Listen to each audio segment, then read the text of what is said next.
मान्यवर, आपसे मेरा एक ही निवेदन है, इन चिट्ठियों को नजरअंदाज मत करो। पड़ा पड़ा मर रहा और हाय हाय कर रहा, एक जिंदगी है। रोटी भी खिचड़ी भी पचती नहीं, रोटी भी चबती नहीं, पैर मोमबत्ती और हाथ अगरबत्ती हुए जा रहे हैं, लेकिन जीने की लालसा नहीं छूटती है। चिट्ठी आ गई, दांत टूट गए, पापड़ पीस पीस कर खाए जा रहा है। ध्यान रखिए। एक ने पूछा, महाराज पापड़ और झापड़, पापड़ और झापड़ दोनों में कौन ज्यादा अच्छे हैं? मैंने कहा खा के देख ले। ध्यान रखना, मान्यवर, विचार करिए। आप सोचना है आपको किस गलतफहमी में जीते हो। मेरा मकान, मेरा बेटा, मेरी बेटी, मेरा परिवार, मेरा मेरा करते हो। बकरी जो मैं करे अपनी खाल खिंचाए, और मैना जो मैं ना कहे दूध भात नित खाए। ध्यान रखिए, ज्यादा मैं करके मत जियो। क्या है तुम्हारा? विचार करिए। आज घर जाना और घर जाकर के देखना जैन दर्शन क्या कहता है। घर जाना और घर जाकर के तुम्हारे घर के किसी कोने में एक छिपकली बैठी होगी, उस छिपकली से पूछना कि बहन जरा ये बता, ये घर किसका है? जवाहर सेठ, पूछना ये घर किसका है? छिपकली क्या बोलेगी? बोलो बोलो, क्या बोलेगी छिपकली? कि जवाहर सेठ का है, अजीत सेठ का है, शांति सेठ का है, राजकुमार गांधी का है? नहीं, छिपकली पूंछ हिलाएगी और कहेगी ये घर मेरा है। किसी कोने में चींटियों ने बिल बनाया होगा, पूछना ओ चींटी बहन ये घर किसका है? तो चींटी कहेगी सावधान, ये घर मेरा है। चिड़िया ने घोंसला बनाया होगा, चिड़िया से पूछना ये घर किसका है? चिड़िया कहेगी ये घर मेरा है। और तुम्हारे घर में एक कुत्ता रहता होगा, कुत्ते से पूछना ओ कुत्ते भाई ये घर किसका है? वो भौंक करके दुम हिला के कहेगा ये घर मेरा है। और अपने बेटे से पूछना ये घर किसका है? वो कहेगा पापा ये घर मेरा है। और तुम भी कहते हो ये घर मेरा है। कुत्ते की सोच में और तुम्हारी सोच में ज्यादा अंतर नहीं है मेरे भाई। कुत्ता भी कहता है घर मेरा है और तुम भी कहते हो कि घर मेरा है। और घर तुम सबको देख के हंस रहा है कि ये नादान मैं खड़ा रहूंगा और तू यहाँ से बाहर निकाल दिया। जा, कौन सा घर मेरा, कौन सा घर मेरा? किस गलतफहमी में जीते हो? बेटा मेरा, बेटी मेरी, पागल हो गए हो? कौन बेटा कौन बेटी? एक बात याद रखना, बेटा तुमसे पैदा हुआ है, तुम्हारा नहीं है। ध्यान रखना, इस भ्रम में मत जीना कि मेरा बेटा है। पैदा तुमसे हुआ है लेकिन तुम्हारा नहीं है। वो बेटा बहू की अमानत है। ध्यान रखना, तुम्हारा क्या है इस संसार में? बेटा बहू की अमानत है। जिस दिन बहू आएगी अपनी अमानत वापस ले लेगी। ध्यान रखना, बेटी दामाद की अमानत है। जिस दिन दामाद आएगा बेटी ले लेगा। अब तुम्हारा क्या है? मकान कुत्ते की तरह चिल्ला रहे मेरा मेरा मेरा, वो भी तुम्हारा नहीं है। विचार करिए, बेटी दामाद की है, अमानत है, बेटा बहू की अमानत है। अब क्या है तुम्हारा? ये शरीर, ये शमशान की अमानत है। एक दिन शमशान तुमसे वापस मांग लेगा। अब क्या बचा? अब ये आत्मा, ये भी तुम्हारी नहीं, ये उस परमात्मा की अमानत है। ध्यान रखिए, इन अमानती सामानों में जी के मेरा मेरा कहते हो। बारामती वालों, आज आपको संदेश दे रहा हूं, जो जिसकी अमानत हो उसे वापस कर दीजिए। बेटा बहू की अमानत है, बहू को दे दो। मत सोचो कि अलग क्यों हो गया, उसकी अमानत है, उसने ले ली। बेटा बहू की अमानत है, उसे बहू के हवाले करो। बेटी दामाद की अमानत है, उसे दामाद के हवाले करो। शरीर शमशान की अमानत है, शमशान के हवाले करो, और आत्मा परमात्मा की अमानत है, इसे उसके हवाले कर दीजिए। ध्यान रखिए, तुम्हारा जीवन सार्थक हो जाएगा।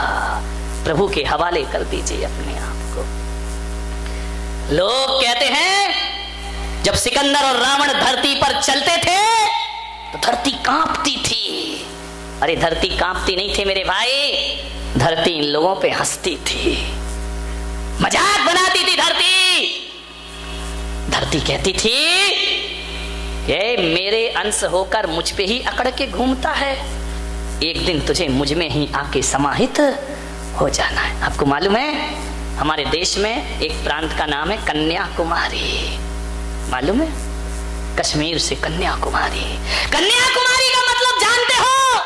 ये नाम केवल भारत के एक प्रांत में, दुनिया में कहीं ना मिलेगा। वो कन्याकुमारी नाम क्या कहता है समझ लीजिए। वो कन्याकुमारी कहता है कि इस देश की धरती की मांग हर किसी ने भरना चाहिए। सिकंदर आया, उसने मांग भरना चाहिए, वो पति बनना चाहा। भरत चक्रवर्ती ने मांग भरी, उसने सोचा इस धरती का पति मैं बन जाऊंगा, अधिपति बन जाऊंगा। रावण ने भरी, सब आए इस धरती की मांग भरने। धरती ने कहा तुम हमारी मांग क्या भरोगे, मांग भरने से पहले तुम हम में ही समाहित हो जाते हो। अरे ये धरती पहले भी कुमारी थी और आज भी कुमारी है, इसलिए हमारे देश में कन्या कुमारी। ध्यान रखिए, कोई मांग नहीं भर पाया इस धरती की, कोई अधिपति नहीं बन सका। तेरे जैसे लाखों आए, लाखों इस माटी ने खाए। तेरे जैसे लाखों आए, लाखों इस माटी ने खाए। रहा न नाम निशान रे बंदे, झूठी तेरी शान रे, झूठी तेरी शान। मत कर तू अभिमान रे बंदे, मत कर तू अभिमान रे, मत कर तू अभिमान। तेरे पास है हीरे मोती, मेरे मन मंदिर में ज्योति। तेरे पास है हीरे मोती, मेरे मन मंदिर में ज्योति। कौन हुआ धनवान रे बंदे, झूठी तेरी शान रे, मत कर तू अभिमान, मत कर तू अभिमान रे बंदे, मत कर तू अभिमान रे, झूठी तेरी शान। किस पर अकड़ के घूमता है आदमी? अरे माटी के पुतले ना इतरा के चल, तेरे जीवन का कोई भरोसा नहीं। बूंद पानी के पड़ते ही गल जाएगा, कच्चे बर्तन का कोई भरोसा नहीं। ध्यान रखिए, किस पर अकड़ता है आदमी? कहां भागोगे, कहां जाओगे? समय हो गया है। एक साधु ध्यान कर रहा था, एक चोर आया, साधु की चादर खींची, भाग गया। साधु ने देखा मेरी चादर चोरी करके भाग रहा है। चोर भाग रहा है पूरब की तरफ। साधु ने कहा छोड़ मेरी चादर। साधु भागा पश्चिम की तरफ। लोगों ने कहा कि बाबा जी चोर तो वो जा रहा है और तुम इधर क्यों भाग रहे हो? उसके पीछे भागो। संत ने कहा मैं काहे को भागू उसके पीछे? बोले क्यों? बोले जाने दे उसे, मैं अपनी चादर लेके रहूंगा। संत इधर भाग रहे, चोर इधर भाग रहा है। बोले इस चादर कैसे मिलेगी? संत ने कहा पागल, वो बस्ती की तरफ भाग रहा और मैं मरघट की तरफ भाग रहा हूँ। अरे आज नहीं तो कल ये चादर ओढ़ के आएगा तो यहीं जाएगा, भाग के कहा, इसलिए वहां नहीं जाके मैं यहाँ भाग रहा। ध्यान रखना, लोग बस्ती उसे कहते हैं जो रोज उजड़ती है। ध्यान रखना, बस्ती किसे कहते हैं? जो रोज उजड़ रही, कोई ना कोई रोज मर रहा है। और मरघट उसे कहते हैं जहां लोग रोज बसते हैं जाकर के, एक बार गए तो फिर वहां से लौटते।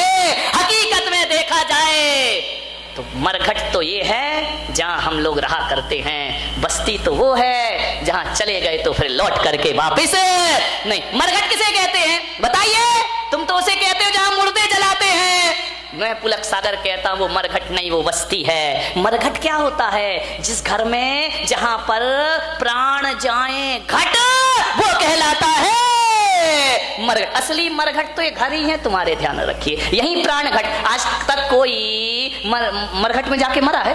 कहां मरते हो? घर में। एक आदमी आया बिठला, उसने नया नया मकान बनाया, मेरे से बोला कि इसका नाम रख दो। मैंने कहा मेरे से मत रखवा। बोले नहीं नाम रख दो। मैंने कहा लिख दे मरघट। बोले मरघट? मैंने कहा हाँ। मैंने कहा तेरे प्राण यहीं घटेंगे, ध्यान रखना। जहां प्राण घटते हैं वो मरघट होता है, और जहां प्राण बस जाते हैं वो बस्ती हुआ करती है। मान्यवर उस साधु ने कहा चादर लेकर आएगा तो, क्योंकि बिना ओढ़े तो आएगा नहीं, और जब कफन उतरेगा मैं अपनी चादर खींच लूंगा। ध्यान रखिए मान्यवर, ये जिंदगी की बहुत बड़ी सच्चाई है। समय आपका हो गया, कल अंतिम प्रवचन है। बस यही करूंगा, यही निवेदन मेरा आपसे होगा, ज्यादा कुछ नहीं। न तेरा न मेरा एक होगा, न तेरा लाख होगा। न मेरा एक होगा, न तेरा लाख होगा। न मेरी तारीफ होगी, न तेरा मजाक होगा। न मेरी तारीफ होगी, न तेरा मजाक होगा। गरूर मत कर इस शरीर पर, तेरा भी खाक होगा, मेरा भी खाक होगा। ध्यान रखना, एक मुट्ठी राख से ज्यादा आदमी की कोई औकात नहीं हुआ करती है। ऐसा कुछ काम करें मर के अमर हो जाएं।